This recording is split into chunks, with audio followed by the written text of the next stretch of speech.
Hello guys, what's up? Welcome to our channel. So in today's video we're going to be describing the paddles of a manual transmission car.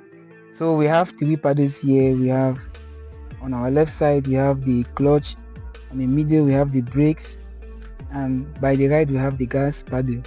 So these paddles have different functions, each one function on its own way. When we first of all going to talk about the clutch, talking about this one, you know that this one helps in changing gears and also keeping the vehicle stable while you're running. And the brakes, as you know, it helps us keep the vehicle still or to slow down the vehicle while it is on its move.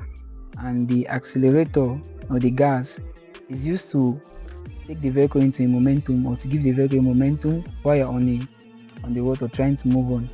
And when you're talking on this pad, when you take a good look on these paddles, there's a way to simultaneously use them, especially when it comes to the clutch.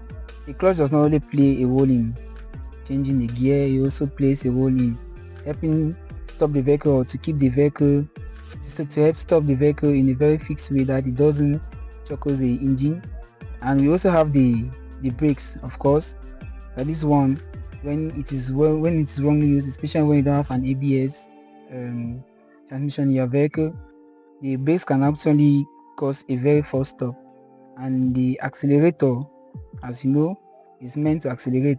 And these paddles, each of them has each leg, or there's a way to use these paddles that your legs are supposed to be fixed for each paddle.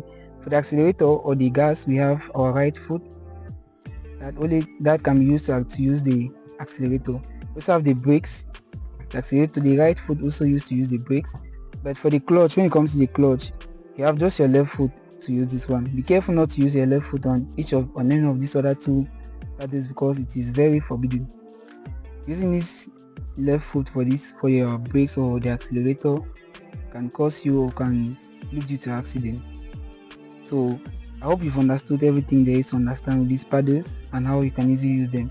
In our next videos, we're going to see how to kick off the vehicle and give it a momentum while you're driving. Okay, so I catch you on the next video.